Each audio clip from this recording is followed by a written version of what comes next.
All right, your flyer's looking really good, particularly with transitions. And yet you've got unity, for example, the front cover to the back cover. I love the shared colors. One idea that you might want to consider is that this flyer to me is mostly about the pet food products and pets, and I see hints of that, the pet here and the food product here, but we don't see pictures of those, so you might want to consider adding that.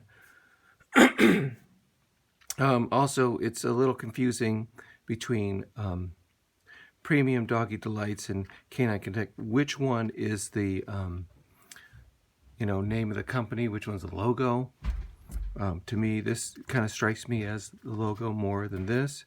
So I'd probably downplay this one, maybe put this in light blue, maybe a smaller type. You make this bigger so that, we have, it's definitely the focal point, so that's really good. Black type on blue, that's questionable, so you might want to consider making that light blue as well. All right, well, as soon as we open it up, again, you're really surprising the viewers. You're giving them a brand new dash of color.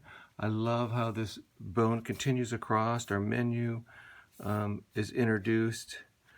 So, shared colors. That's really good. There is some competition between these two. In other words, you don't know, should I read this first or read this first? Should I look at this stuff first or this stuff? So you don't necessarily have to go all green here. You could introduce a new color or something else to make this stand out more. If this is going to be the menu, which is a continuation of these, there could be some reasoning there. Does it work? Absolutely. Again, the one thing I would consider adding is maybe some photographs, and that's going to make it more human and more appealing to those people buying the dog treats. Really good here. Again, you're careful with hierarchy. I really appreciate that. You might want to list your prices in italics. That's kind of a trick retailers do. The human eye tends to skip over italics. We look at them very briefly, thus they don't have the full impact. So, you might want to play that psychological trick as well. I get the tennis ball reference here, but I would do this differently. I would treat these lines separate, and I would make them transparent, say 50%, so I can still see the photo through them. So instead of cutting the dogs, which, somewhat it feels like right now, I would still see the photo, but I would still have a reference to the tennis ball. So that's something that you may want to consider, and I can show you how to do that in Illustrator if you want. Let me move this over. Here we go. Looking on to the back now. One thing I probably would add is Canine Confections again, and any logo lockup that you're going to introduce to kind of reinforce that brand.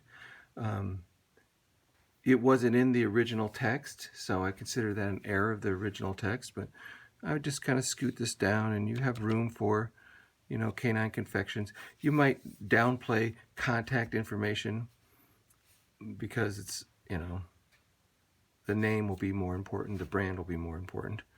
And people are smart enough to realize a phone number to an email to Facebook. Again, you have black on blue. In both cases, a little hard to read. I love the stepping stones here. Let's just look for stepping stones throughout the whole thing. Okay, our menu to this, to this, to this, this. Okay. Yeah, good. So I think this is coming along. So those are the only things I would consider. I think you're doing a real good job, and I hope this video works. I can't set it up on YouTube horizontally, only vertically, so that's why I'm doing it this way. I know it's really odd, but hey, I'm doing my best. See ya.